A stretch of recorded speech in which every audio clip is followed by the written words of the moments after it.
नमस्कार, जय हिंद, वंदे मातरम। साथियों सभी का स्वागत है आपके अपने educational YouTube channel success pillar में। गाइस, इस वीडियो में मैं आपको साइंस के ऐसे इंपॉर्टेंट क्वेश्चन बताऊंगा जो एग्जाम में आपके डेफिनेटली फंसने वाले हैं। तो वीडियो पूरा एंड तक देखना। चैनल पर नए हो सब्सक्राइब करके बेल आइकन प्रेस कर लेना। देखो भाई, अगर आप इन क्वेश्चन को करते हो और आपके अगर मैं 40 क्वेश्चन कराऊंगा, 40 में अगर आपके 35 प्लस नंबर आते हैं तो आपका सिलेक्शन हो जाएगा। भाई बहुत ही बढ़िया क्वेश्चन है, यहाँ पर देखिएगा, बहुत ही जबरदस्त क्वेश्चन आपकी स्क्रीन पर। पहला क्वेश्चन कि किसी जल विद्युत ग्रह में विद्युत ऊर्जा में परिवर्तित होने वाली ऊर्जा कौन सी होती है। ये बहुत ही अच्छा क्वेश्चन है, इसका आंसर आ जाएगा गतिज ऊर्जा जो है वो विद्युत ऊर्जा में कन्वर्ट होती है। ठीक है, तो यहाँ सी आंसर आ जाएगा। वीडियो थोड़ी स्पीड होगी तो आप थोड़ा सा अपना दिमाग तेज रखना, रीड के सीधी रखना, ताकि आप इस क्वेश्चन को अच्छे से आसानी से अटेंड कर पाओ, सिलेक्शन ले पाओ। सेकंड क्वेश्चन देख लेते हैं। न्यूलैंड ने अपने अष्टक वाले सिद्धांत में कितने तत्वों को व्यवस्थित किया था। बहुत ही अच्छा क्वेश्चन। इस क्वेश्चन के बारे में बात करें, न्यूलैंड ने अपने अष्टक वाले सिद्धांत में, कौन से सिद्धांत में, अष्टक वाले सिद्धांत में, तो अष्टक वाले सिद्धांत में कितने तत्वों को व्यवस्थित किया था, तो ये किया था दोस्तों 56 तत्वों को। आंसर आ जाएगा ऑप्शन नंबर बी। ठीक है, चलिए अब देख लेते हैं नेक्स्ट क्वेश्चन। नेक्स्ट क्वेश्चन है, विस्थापन के परिवर्तन की दर को क्या कहा जाता है। त्वरण, चाल, वेग और घनत्व। अगर ये क्वेश्चन पूछा जाए कि विस्थापन के परिवर्तन की दर को क्या कहते हैं, तो इसका जो आंसर आ जाएगा दोस्तों, ये बोलते हैं वेग, और यहाँ पर आपका आंसर आ जाएगा सी। ठीक है, चलिए अब देख लेते हैं नेक्स्ट क्वेश्चन। क्वेश्चन नंबर आपकी स्क्रीन पर 4। स्थितिज ऊर्जा और गतिज ऊर्जा के योग को क्या कहते हैं। बहुत ही अच्छा क्वेश्चन, एग्जाम में फंसने वाला क्वेश्चन है। आंसर आ जाएगा दोस्तों यांत्रिक ऊर्जा बोलते हैं। यहाँ पर आप लगा देंगे बी आंसर। स्थितिज ऊर्जा और गतिज ऊर्जा के योग को बोलते हैं यांत्रिक ऊर्जा। ठीक है, तो इस क्वेश्चन का आंसर भी आपको याद रखना, एग्जाम में आएगा, बिल्कुल उड़ा दीजिएगा।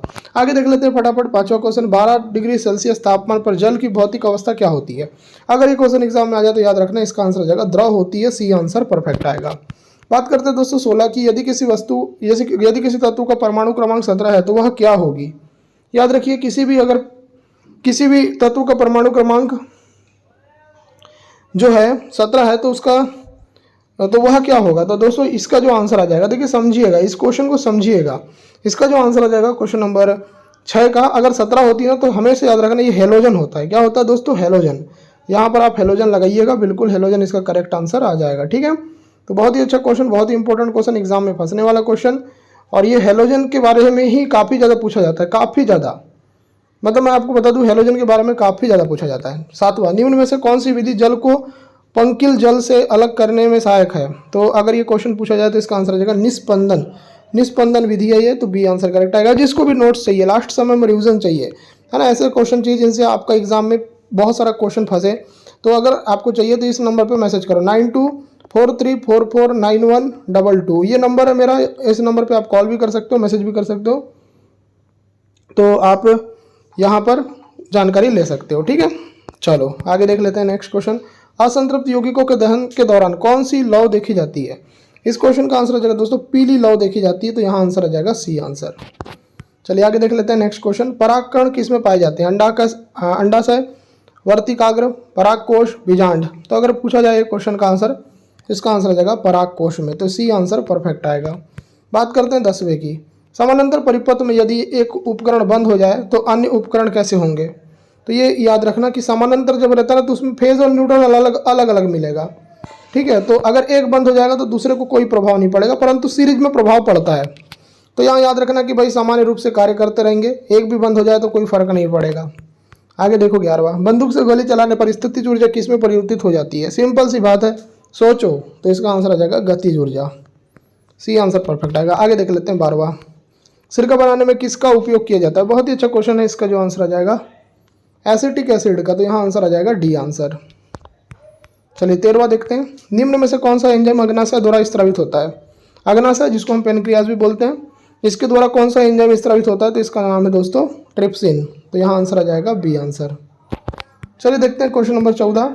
तत्व फ्लोरीन, क्लोरीन, ब्रोमीन, आयोडीन और एस्टेटिन किस श्रेणी में आते हैं। बहुत ही अच्छा क्वेश्चन है, इसका आंसर आ जाएगा, ये हेलोजन है, तो यहाँ आंसर आ जाएगा सी आंसर। बात करते हैं दोस्तों 15 की। किसी पदार्थ को एक अवस्था से दूसरी अवस्था में परिवर्तित करने के लिए किसका उपयोग किया जाता है। अच्छा सा क्वेश्चन, एग्जाम में फंसने वाला क्वेश्चन है। तो अगर पूछा जाए ये क्वेश्चन, अगर आपसे ये कोई क्वेश्चन पूछा जाए तो इसका आंसर आ जाएगा तापमान, तो यहाँ आंसर आ जाएगा सी आंसर। बात करते हैं 16 की। ऊर्जा के कितने प्रकार होते हैं। तो दोस्तों अगर पूछा जाए कि ऊर्जा के कितने प्रकार होते हैं, तो 2 प्रकार होते हैं, एक गतिज ऊर्जा और एक स्थितिज ऊर्जा। ठीक है, चलिए आगे देख लेते हैं नेक्स्ट क्वेश्चन। मंदन को और किस नाम से जाना जाता है। मंदन को दोस्तों और किस नाम से जानते हैं, तो मंदन जो है वो उसको ऋणात्मक त्वरण के नाम से भी जानते हैं, तो बी आंसर परफेक्ट आएगा। बात करते हैं 18 की। संतृप्त हाइड्रोकार्बन को क्या कहा जाता है। एल्कीन, एल्काइन, एल्केन और एरोमेटिक। आंसर क्या आएगा? इसका आंसर आ जाएगा एल्केन। सी आंसर परफेक्ट आएगा। बात करते हैं दोस्तों 19 की। कौन सी भौतिक मात्रा किए गए कार्य की अवधि को मापती है? तो इसका आंसर आ जाएगा दोस्तों शक्ति। शक्ति जो है ये भौतिक मात्रा है जो किए गए कार्य की अवधि को मापती है। आगे देखिए नेक्स्ट क्वेश्चन 20। किसी भौतिक राशि की एसआई इकाई न्यूटन होती है? तो इसका जो आंसर आ जाएगा दोस्तों बल। देखो याद रखना, बल का जो इकाई होती है वो भी एसआई इकाई, तो इसका आंसर आ जाएगा न्यूटन। आगे देखिए 21। द्रव्यमान बटे आयतन किसके बराबर होता है? तो द्रव्यमान बटे आयतन होता है दोस्तों घनत्व के बराबर, डेंसिटी के बराबर। डेंसिटी को अगर हम डिनोट करें तो D इजिकल टू एम बटे वी होता है ना, D इजिकल टू एम बटे वी। ठीक है, चलो आगे देख लेते हैं 22। स्कैरिस का सामान्य नाम क्या है? फीताकृमी, राउंड वर्म, मच्छर, जू। तो इसका जो आंसर आ जाएगा वो आ जाएगा B answer, round worm. Ascaris का सामान्य नाम है राउंड वर्म।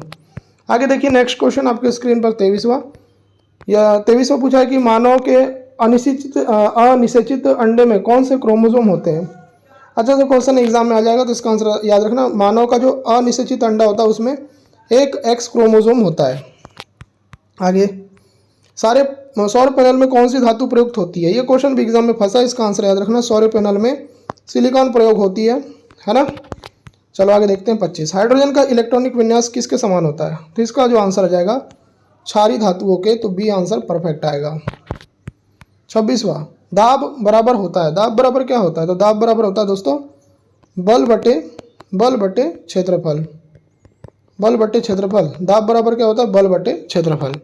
आगे देखिए 27। सबसे अधिक आघातवर्धनी धातु कौन सी है? इस क्वेश्चन का आंसर क्या आएगा? तो सोना है। सोना जो है वो सबसे ज़्यादा आघातवर्धनी धातु कहलाती है। 28। अब तक वैज्ञानिकों द्वारा पदार्थ की कितनी अवस्थाएं तय की गई है? अच्छा सा क्वेश्चन, एग्जाम में फंसने वाला क्वेश्चन है। आंसर आ जाएगा क्वेश्चन नंबर 28 का, वो आ जाएगा 5। आगे देखिए नेक्स्ट। रॉकेट किस सिद्धांत के अनुसार अंतरिक्ष में कार्य करता है? बहुत ही अच्छा क्वेश्चन। इस क्वेश्चन के ऊपर चर्चा करें तो इसका आंसर आ जाएगा संवेग संरक्षण का सिद्धांत। याद रखिए जब भी पूछा जाए ना रॉकेट किस सिद्धांत पर कार्य करता है, संवेग संरक्षण के सिद्धांत पर। आगे देखिए 30। जब कोई वस्तु एक समान गति से चल रही है तो उसका त्वरण क्या होगा? तो उसका जो त्वरण होगा हमेशा शून्य होगा। जब भी याद रखिएगा कोई भी वस्तु एक समान गति से चल रही है तो उसका त्वरण हमेशा क्या रहेगा? शून्य रहेगा। ये क्वेश्चन भी एग्जाम में पूछता है भाई, कई बार पूछता है। ठीक है, तो इसको भी आपको याद रखना है। डायरेक्ट याद रख लेना, इसके पीछे फॉर्मूला भी है परंतु आपको फॉर्मूला याद नहीं रखना है अभी। 31 देखो। कौन सा नियम कहता है कि तत्वों के गुण उनके परमाणु संख्या का आवधिक कार्य है? तो कौन सा नियम बोलता है? तो ये बोलता है आधुनिक आवर्त का नियम। आधुनिक आवर्त का नियम ये बोलता है कि जो तत्वों के गुण होते हैं उनके परमाणु संख्या का आवधिक कार्य है। चलो 32 देख लेते हैं। विभवांतर और विद्युत धारा के बीच संबंध की खोज किसने की थी? आंसर आ जाएगा दोस्तों ओम ने की थी, तो बी आंसर करेक्ट आएगा। चलिए नेक्स्ट देख लेते हैं। कौन सा तंत्र तरल पदार्थों को एक स्थान से दूसरे स्थान तक ले जाता है? 33वां question very very important question है। इसका आंसर आ जाएगा संवहनी तंत्र। संवहनी तंत्र इसका राइट आंसर आ जाएगा। बात करते हैं 34 की। किस वैज्ञानिक ने यह प्रदर्शित किया कि प्रकाश एक विद्युत चुंबकीय तरंग है? इसका आंसर आ जाएगा दोस्तों जेम्स मैक्सवेल ने, तो यहाँ आंसर आ जाएगा सी आंसर। आगे देखिए 35वां। आधुनिक आवर्त सारणी में अंतिम उपधातु कौन सी है?